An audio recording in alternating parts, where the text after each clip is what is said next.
Hey everybody, it's me Andrew. Today I'm going to talk over um, the spread of peace, right? Not only the spread of peace, but the whole process of balance um, and awakening as well. So let's get into this.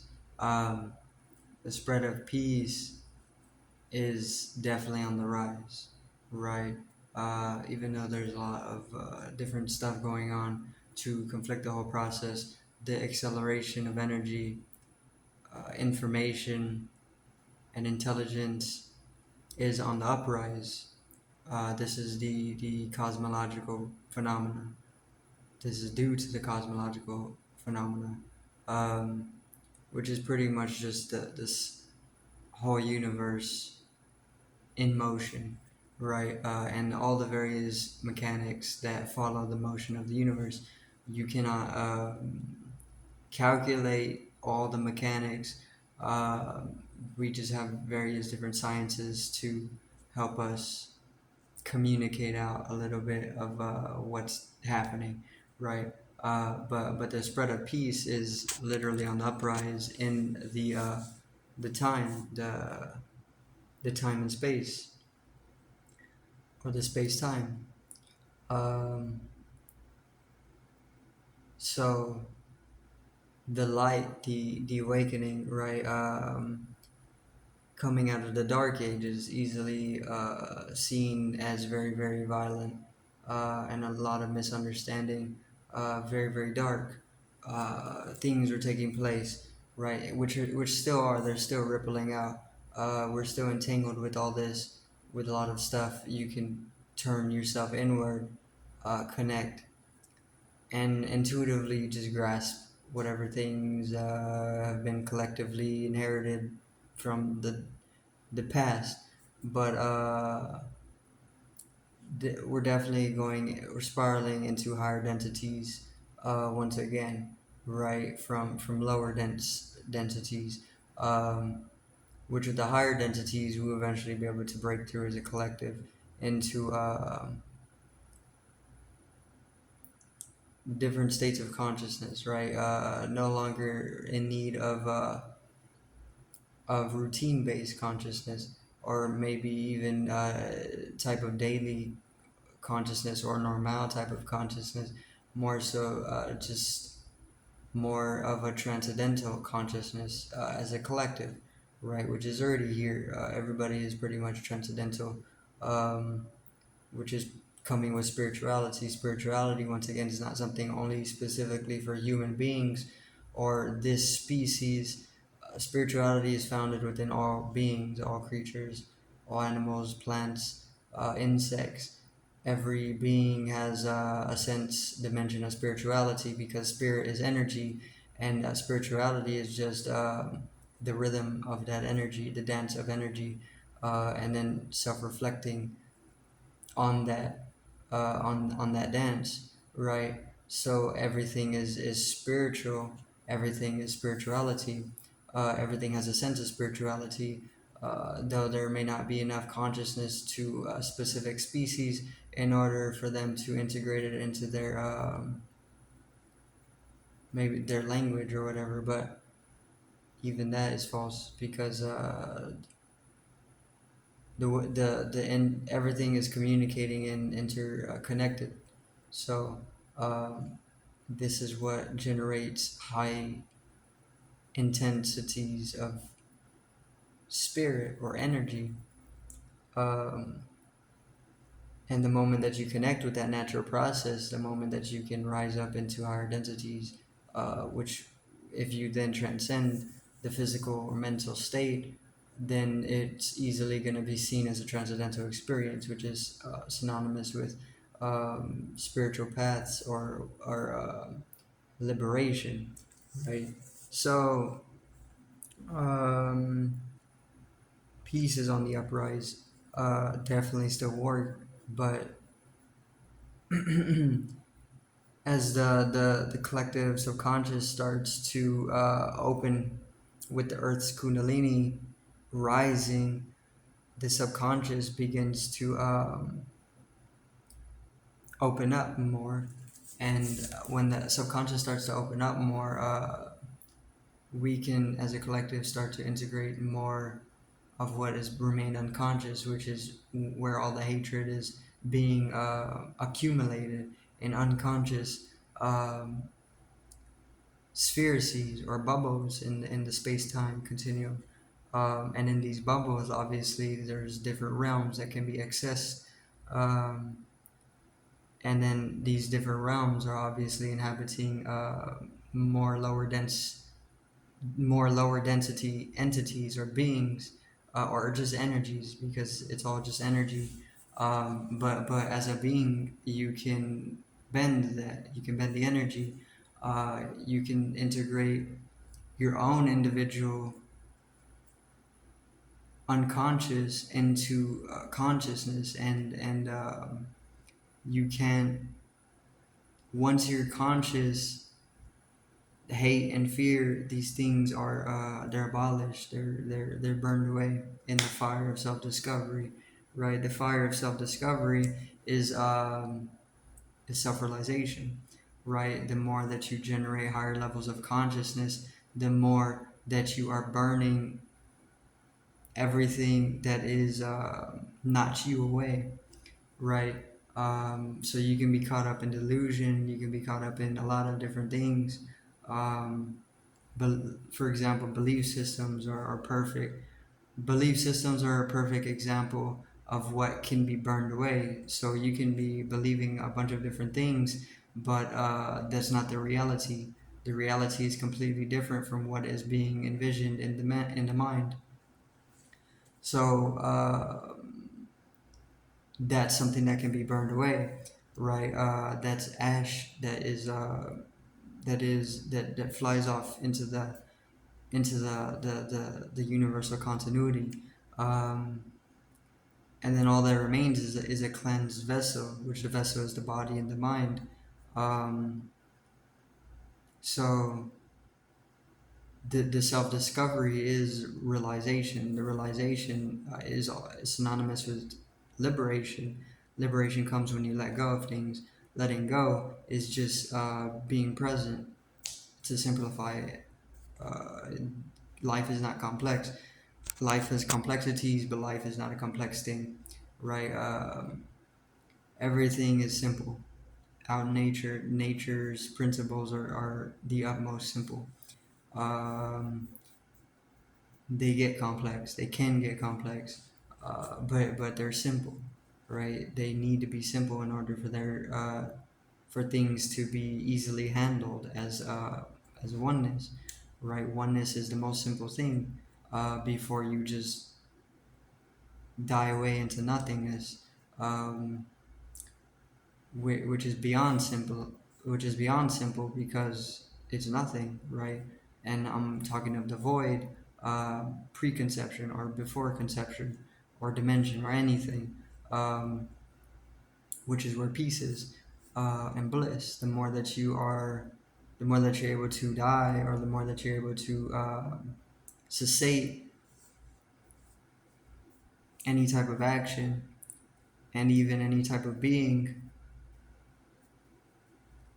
then you find very, very deep states of bliss, peace, because there's no struggle in it. Any type of struggle is not necessarily war, but any type of struggling is it can be synonymous with a pain, right? Not that it has to be. You can learn to enjoy it because it's all just within the perception, but perception can be dissolved further into pristine states of awareness. So peace, there's peace. You find peace whenever you let go of trying to conflict, or you're in conflictions, and this is obviously a certain way that light bends, um, in the light form. If you want to talk of the light forms and the geometries of the light body, then conflections are obviously they're more complex to speak out, because there's different terminologies to be able to use to root. the unity, um, which we no longer have, or we don't have the ability to speak this. We can just imagine that, grasp at it, but the intellect can't actually grasp the totality of the conflection, right? So it needs to be let go in order for exception to take its course, so that the energy can flow, which then healing comes as you begin to accept whatever. It doesn't matter what it is, just accept, and then flow from there. This is natural principle, and this is already embedded in your design. So shifting your awareness to the state of realization of that simplicity is um, is a shift, or it's a jump. It's a quantum jump to be able to shift the awareness to that simplicity, right? And then coming more into centricities as well. So then you can obviously shed the vessel, or at least disattach with it, and come out of a misidentification, because over attachment is a misidentification, right? With anything, it doesn't even have to be the physical body or the mind or any other body, energetical, or higher than energy, but attachment itself is just something that you can slowly drop, right? The more that you come into the flow of the universe. Um, so the awakening, the age of awakening, is the age of Aquarius. This is where information begins to um, supersede itself. And when information supersedes itself, it's synonymous with higher states of awareness. Um, and this is taking place all over the universe. This is not just it isn't something that's posited or composited in a specific place, because the that whole process is that whole process itself, it ripples out through the whole universe, so through the whole multiverse. So the so hold on.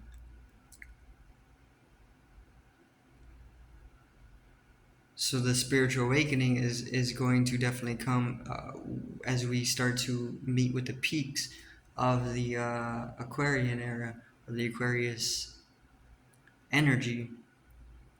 Um, Aquarius is known for peaking in consciousness, right?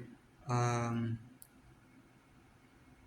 so the more that we kind of go into the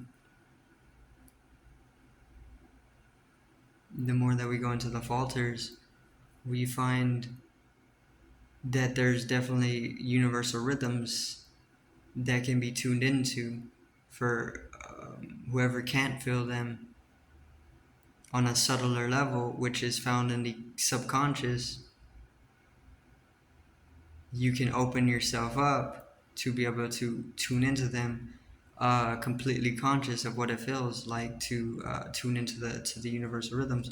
You can use whatever method works best, but there is you don't necessarily need any method, because this is a universal process, and it's completely natural, and the design is embedded deeply within your genes, or your genetics, or your DNA. So because it's embedded so deeply, you don't actually need anything to be able to tune into to the universal rhythms, or even cosmic consciousness or universal consciousness. This is something that is going to be bestowed upon you naturally for no reason at all, or not even bestowed, but this is just something that you're going to rise up in, uh, and it's going to happen for everybody. at their own pace, right? Because everybody has a different geometry to follow to blossom the geometries. Um, so the universal rhythm is tuned into, and then you start dancing according to this. You start self-reflecting more, and then the spirituality inherent within you is one other aspect of your being that blossoms, and the moment that it starts blossoming more, you find that life completely changes, right? So this is also synonymous with the Kundalini rise. The moment that the Kundalini starts rising to the higher chakras, um, that's when everything starts changing, right? That's when the entire experience starts to change. Um, and it's the strongest thing that there is to be able to experience, because without it there is no experience, right? So that's like the whole egoic pleasure to be able to transcend the ego, right? It's a pleasure beyond any other pleasure, obviously. um, and everybody gets to experience that. If you don't experience it during the lifetime, then it happens in your death. When you die, you get that experience, which is just transcendent, um, which is inexplainable, because you can't actually go into any type of transcendent experience with words, or even mental imagery, or even telepathy. Um, you can't explain it in any dimension, um, because it's not something to be explained, and is barely something to be experienced, right? Even experience doesn't allow for anything to be. So, peace comes inevitably as the war starts to die down. Um, you can play the war as long as you want, but inevitably you're gonna have to drop out of it. You're gonna have to move to a different server, um, because your being doesn't necessarily need this 100% of the time. This is what cycles are for, right? The sun isn't always up. There's times where the sun could be up 24/7, but it doesn't stay like that forever, right? War dies out, and peace, it remains in the core. So as you move to the center of the heart more, you're going to find peace. You can only conflict yourself so much until the stream of the river takes you. You can try and swim against it, but it doesn't. You can't swim against it because it's moving you backwards. Um, you get tired of swimming, and you just float or you die. Uh, but death is the release. It's the freedom from the egoic imprisonment, right?